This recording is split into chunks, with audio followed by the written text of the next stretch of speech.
Hello दोस्तों, सत श्री अकाल और नमस्कार।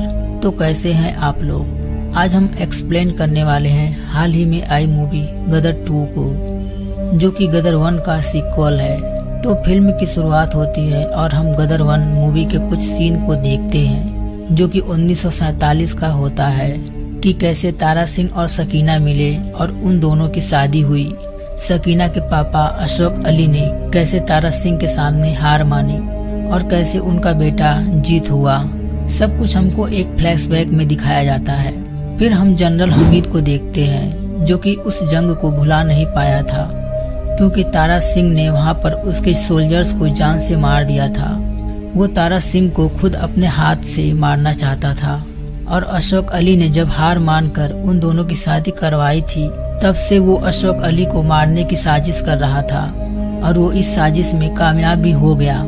अब उसका सिर्फ एक ही मकसद है, तारा सिंह और उसके फैमिली को खत्म करना और पाकिस्तान में सारे हिंदुओं को मुसलमान बनाना, और इस साजिश के लिए वो किसी भी हद तक जा सकता है। दूसरी तरफ हम तारा सिंह को देखते हैं, जो कि अपने ट्रक्स को लेके आर्मी कैंप की तरफ आ रहा था और वो मेजर जनरल राघव के बुलाने पे वहाँ जाता है और बोलता है, सर आपने मुझे याद किया।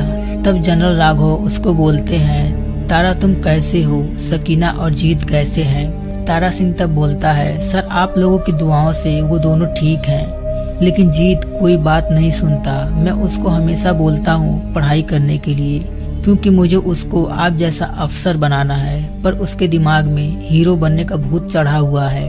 वो मुंबई जाकर हीरो बनना चाहता है। तो मेजर बोलता है, अभी तो वो छोटा है, धीरे धीरे वो सुधर जाएगा। फिर मेजर राघव तारा सिंह से बोलते हैं, तारा मुझे तुम्हारी हेल्प चाहिए, मुझे 50 ट्रक चाहिए, राम घाटे की तरफ जंग होने की संभावना है।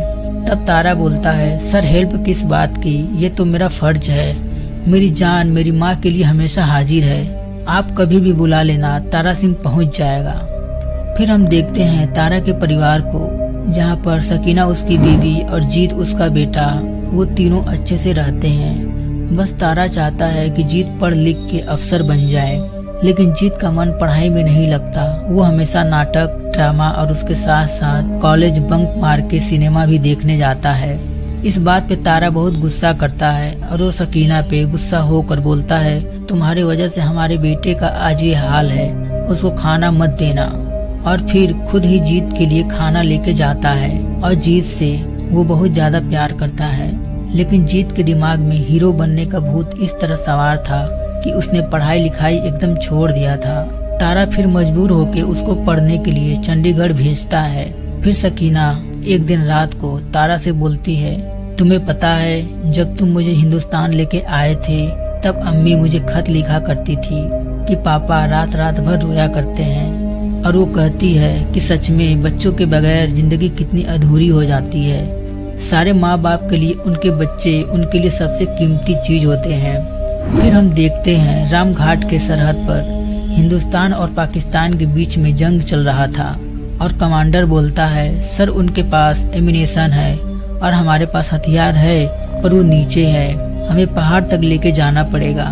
तब मेजर बोलता है, तुम थोड़ा रुको, मैं ट्रक भिजवाता हूँ। और तारा सिंह वो ट्रक लेकर आता है। तारा मेजर से बोलता है, साहब चिंता मत करो, उनको बस मेरा नाम बता देना कि तारा सिंह आया है, उनके लिए मेरा नाम ही काफी है, मैं पूरा हथियार ऊपर तक पहुंचा दूंगा।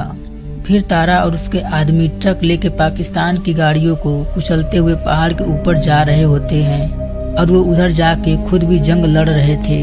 तब उसको दूर से पाकिस्तानी जनरल हामिद देख लेता है और उसकी ख्वाहिश पूरी हो जाती है तारा सिंह को मारने का, और वो आर्मी को बोल के तारा के ऊपर बमबारी कराता है। उसके बाद जब तारा का पता नहीं चलता है, सकीना और जीत तब बेस कैंप पहुंचते हैं और तारा सिंह के बारे में पता करते हैं। तब आर्मी ऑफिसर बताता है, हमारे बहुत सारे जवान भी लापता हैं, हम प्रोटोकॉल नहीं तोड़ सकते, और अगर वो लोग पाकिस्तानी सोल्जर के हाथों पकड़े गए तो हम सोच भी नहीं सकते कि उन लोगों के साथ क्या क्या हो रहा होगा। सकीना और जीत को उधर से खाली हाथ ही लौटना पड़ता है। सकीना अंदर से ही टूट चुकी थी। तारा के याद में वो हरदम रोती रहती थी। खाना पीना भी उसने छोड़ दिया था, जिससे उसका तबीयत भी खराब हो जाता है और दूसरी तरफ जीत अपने पापा के बारे में हर टाइम सोचता रहता था और वो अपने पापा के जिगरी दोस्त का चिट्ठी खोलता है, जिधर चिट्ठी पे पाकिस्तान का एड्रेस लिखा हुआ था। उसे अपनी माँ का हालत देखा नहीं जा रहा था और वो अपने पापा को भी खोना नहीं चाहता था। तब जीत ठान लेता है, मैं पाकिस्तान जाऊंगा, अपने पापा को ढूंढ कर वापस लाऊंगा। फिर वो अपने घर में एक चिट्ठी छोड़ के पाकिस्तान के लिए निकल जाता है, नकली आईडी और पासवर्ड बनवा के। उसके बाद वो पाकिस्तान में बस से जा ही रहा होता है, तभी पाकिस्तानी सोल्जर बस रुकवा देती है और कहती है सब कोई अपना अपना वीजा और पासपोर्ट हाथ में ले ले, हिंदुस्तान से जासूस भर भर के पाकिस्तान आ रहे हैं। और सबको बस से नीचे उतरने को कहता है। पाकिस्तानी सोल्जर हर एक से पूछ रहे थे, तुम में से कोई अगर हिंदुस्तानी जासूस है तो अभी बता दो, नहीं तो मरने के टाइम तुमको पानी भी नसीब नहीं होगा। और एक आदमी से ऑफिसर बोलता है, तुम लखनऊ से हो, उधर मुसलमान कैसे रहते हैं?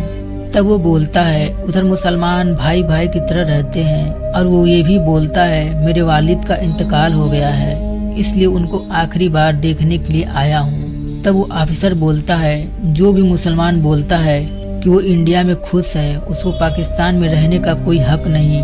और उसको उधर बहुत ही बेरहमी से पाकिस्तानी सोल्जर मारते हैं। और ये सब देखकर जीत भी चौकन्ना हो चुका था और ऑफिसर जो भी सुनना चाहता था वो वही बोलता है और उस खतरनाक सिचुएशन से वो निकल जाता है। जीत वहाँ से बाहर निकलता है और उसके चेहरे की घबराहट देख ISI को शक हो जाता है, जो आम पब्लिक के बीच में खड़ा होता है।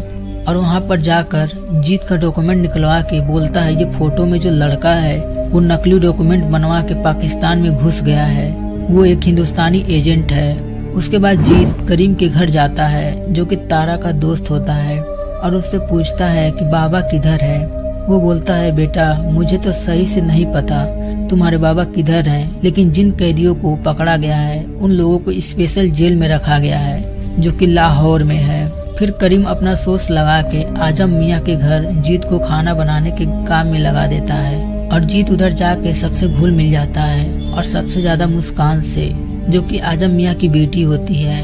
असलियत में मुस्कान को फिल्मों का बहुत शौक था, और आपको तो पता है जीत क्या बनना चाहता है, तो उन दोनों का ख्यालात ज्यादा मिलता जुलता है, इसलिए ये दोनों एक दूसरे के बहुत क्लोज आ जाते हैं। मतलब उन दोनों को एक दूसरे से प्यार हो जाता है।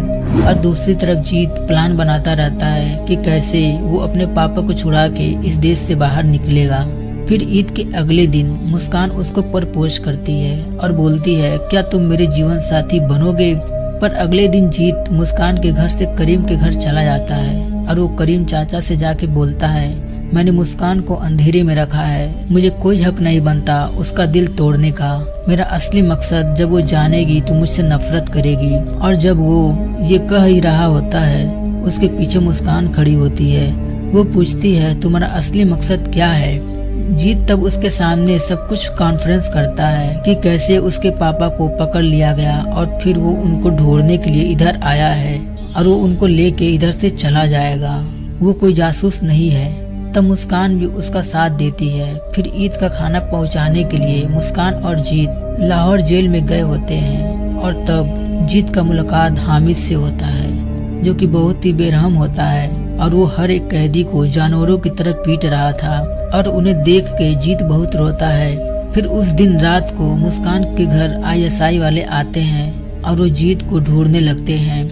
उनको सब कुछ पता चल गया होता है और जीत उसी रात के अंधेरे में जेल पहुंचता है अपने पापा को ढूंढने के लिए।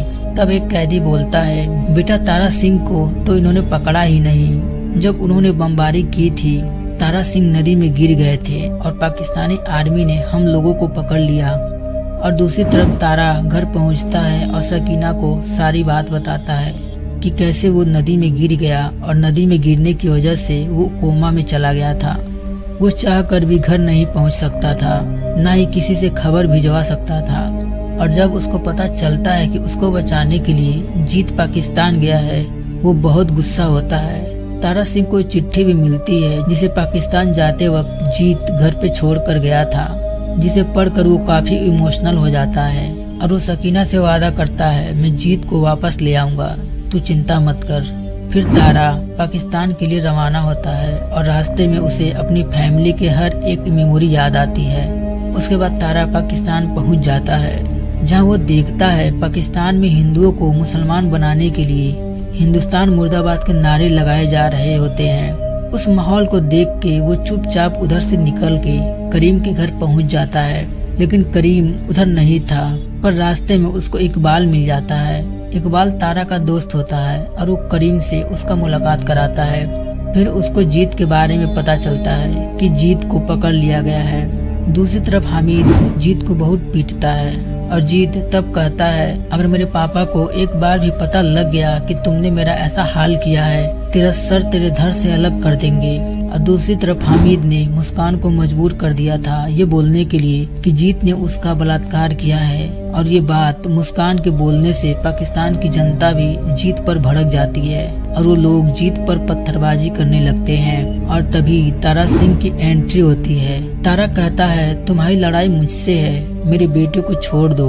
मेरी लड़ाई हर हिंदुस्तानी से है। बहुत जुल्म कर लिए तुम लोगों ने हिंदुस्तान में मुसलमान भाइयों पर, अब हम उन्हें आजादी दिलाएंगे। तारा तब बोलता है, पाकिस्तान से ज्यादा मुस्लिम हिंदुस्तान में है। जितने मुसलमान अभी पाकिस्तान में हैं, उनको मौका मिले हिंदुस्तान में बसने का तो आधे से ज्यादा पाकिस्तान खाली हो जाएगा। और ये तुम्हारी रवैयत तुम्हें भिखारी बना देगा। कटोरा लेकर घूमोगे, भीख भी नहीं मिलेगी। फिर वहाँ लड़ाई शुरू हो जाती है और हामिद के बेटे को चारा बना के तारा सिंह और जीत वहाँ से निकल जाते हैं। और रात को कर्नल हामिद को बुला के बोलता है, तुम्हारे पास 72 घंटे हैं, तुम उन लोगों को पकड़ लो, नहीं तो अपनी मुंडी मेरे जूते के सामने ला के रख देना। फिर तारा और जीत सकीना से बात करते हैं और बोलते हैं, हम दोनों ठीक हैं। और तभी करीम आकर बताता है, भाईजान पूरे बॉर्डर को हामिद ने सील कर दिया है, अभी यहाँ से निकलना बहुत ही मुश्किल है। तभी एक पाकिस्तानी सोल्जर आता है और उन पर गोली चला देता है। यहाँ पर फाइट शुरू हो जाती है। तारा इन लोगों से फाइट करता है। इसके बाद जैसे तैसे करके ये लोग यहाँ से बच के निकल जाते हैं और एक ट्रक के ऊपर चढ़ जाते हैं। फिर उस गाड़ी के ऊपर पाकिस्तानी सोल्जर रॉकेट लॉन्चर मार देते हैं। उसके बाद तारा सिंह और जीत अलग हो जाते हैं। फिर रात को वो लोग एक दूसरे को इधर उधर ढूंढ रहे होते हैं और तारा सिंह तब वही पुराना गाना गाता है जो कि जीत को बचपन से ही सुनाया जाता था, उड़ जा काले कांवा तेरे। और जीत घायल हालत में भी वो गाना गुनगुना रहा था। फिर वो लोग एक दूसरे से मिल जाते हैं। ये लोग बॉर्डर क्रॉस करते हैं, जिसमें आजम मियाँ उनकी मदद करते हैं, वो भी मुस्कान की खुशी के लिए। और वो मुस्कान को भी उनके साथ भेज देते हैं। जिस गाड़ी से वो लोग जा रहे होते हैं तभी अचानक उन पर गोली चलती है और वो गाड़ी पलट जाती है। किसी तरह वो लोग वहाँ से बच के निकल जाते हैं और हामिद मुस्कान की फैमिली को पकड़कर उन लोगों की हर जगह तलाश कर रहा था। न मिलने पर वो हेलीकॉप्टर से मुस्कान के भाई को नीचे फेंक देता है। तब तारा सिंह के पास कोई रास्ता न होने के कारण तारा और जीत सरेंडर कर देते हैं। फिर उनको हामिद ये बोलता है कि बोल हिंदुस्तान मुर्दाबाद, और ना बोलने पे उन लोगों को बेरहमों की तरह मारता है। फिर तारा बोलता है, तुम्हें क्या लगता है अगर हम बोल दे हिंदुस्तान मुर्दाबाद तो क्या हिंदुस्तान मुर्दाबाद हो जाएगा? हिंदुस्तान कल भी जिंदाबाद था, आज भी जिंदाबाद है और आगे भी जिंदाबाद ही रहेगा। फिर जब हामिद हिंदुस्तान को मिटाने की धमकी देता है, तारा को तब गुस्सा आ जाता है और फिर तारा उन लोगों को कुत्ते की तरह मारने लगता है और हर जगह बमबारी होने लगती है। वो अकेला ही पाकिस्तानी फौज पे भारी पड़ता है। इसके बाद जब हामिद तारा का पीछा करता है, उसको पता ही नहीं चलता कि वो हिंदुस्तानी बॉर्डर के अंदर आ चुका है। तब हिंदुस्तानी आर्मी उन लोगों को पकड़ लेती है और फिर तारा उसे एक बार फिर मौका देता है अपनी गलती सुधारने का और बोलता है, दुश्मनी भुला के बच्चों को अपना लो। पर हामिद का इरादा ही कुछ और था। वो मारने वाला नहीं था। वो पीछे से तारा को मारने के लिए जाता है। तब इंडियन आर्मी हामिद पर गोली चला देती है, जिसके बाद वो मर जाता है और ये फिल्म यहीं पर खत्म हो जाती है। दोस्तों, आपको मेरी एक्सप्लेनेशन कैसी लगी? अगर अच्छी लगी हो तो वीडियो को लाइक और चैनल को सब्सक्राइब कर दीजिएगा। तो मिलते हैं अगली धमाकेदार एक्सप्लेनेशन वीडियो में। तब तक के लिए आपसे विदा लेता हूँ। जय हिंद, जय भारत।